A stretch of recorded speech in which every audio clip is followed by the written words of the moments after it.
Well, Robbie, how proud are you tonight? You know what? It's been one of the proudest moments in my footballing life. For my team to do that 3-0 down, to have the courage, the application, the desire, the willingness to work, the togetherness, to come back, to go 3-3 and hit the bar, 4 minutes to go, and then douse it at the end, you know.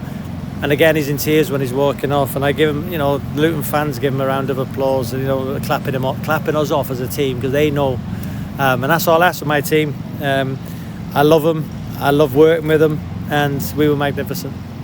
Tricky first half. Any regrets with the starting lineup? No regrets at all. You know, if I'd have started that team, it might have been the same outcome. You know, if we'd have won the game 4-3, everybody would say I was a tactical genius. And we were an inch from going 4-3 up. It was the right team. It's always the right team. You know, we can dissect it, we can discuss it, but we knew that they would get tired, and we knew Kyle hasn't played for 5 weeks. You know, Sean was playing 45, as I said. Kyle was coming on. That was the plan. But when you've coming back from a hamstring, you know, we thought that Sean needed to warm up and go straight into the game, not come on at half time, because if he pulls it again. And it just goes to show that each and every sub, 3 subs all scored.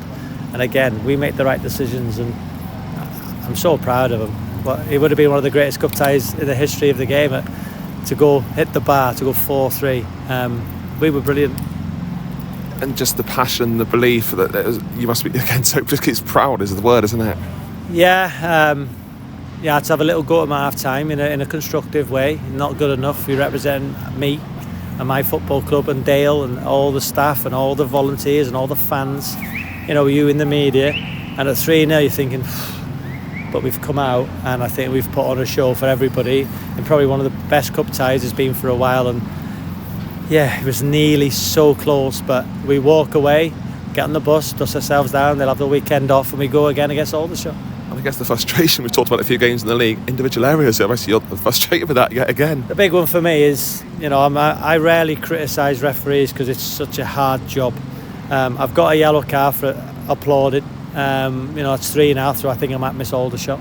But in the first half, Pags kicks the ball.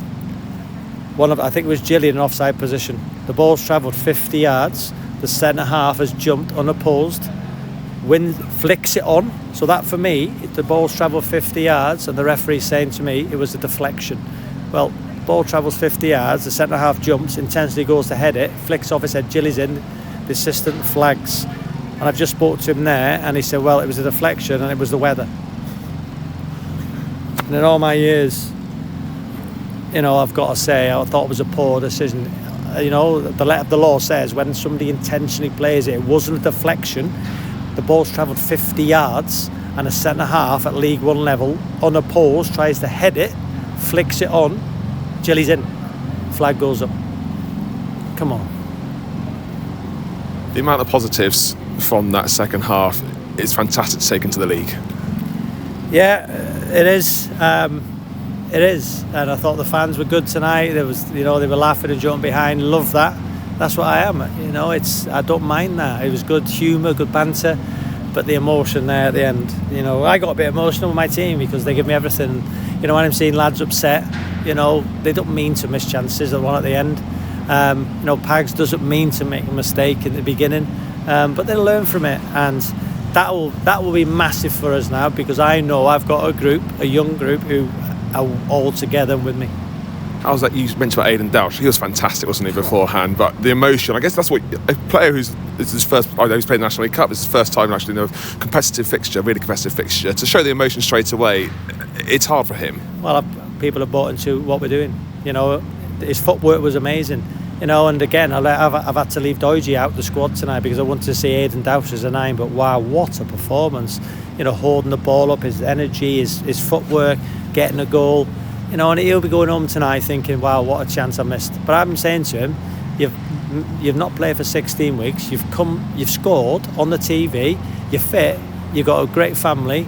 You've been brilliant for me, son. Don't worry. You don't mean to miss. It's a big chance, of course it is. You know, but the hardest thing to take tonight again is we're giving goals away. Again, we're giving goals away. You know, we missed the ball, an easy clearance, miss it, they score. Pags, nobody follows in. Pags just push it to the side, nobody follows in. The third, Trey has the ball, gives it away, they score. And then the fourth, missed the tackle on the edge of the box and they score. Every goal we seem to score is that coming from us in possession, and that's got to stop. But again, how can you coach that? You can't coach that. You can't coach it. You just, what can you do? You know, people keep making individual errors, and that's the most frustrating thing. We have to have a great bit of play. A worldie from Knowlesy, Harry with a great little play, run into the box, great play, penalty. And then the third, great play, cross into the box, Harry makes a third man run, chips it to the back post, deflection, goal. We have to play extremely well to score goals, and that's not a coaching thing. It's not a managerial thing. It's about individuals just making the wrong decision. You mentioned Christian Doige at all in the 9-man sub. How does he cope with that? Obviously, I know he's a fan's favourite, but is he okay with that? He was fine, yeah. I speak to all my players individually. You know, I said I want to see Douchy as a 9. You know, and that was it. You know, inevitably, it's not personal. It's never personal.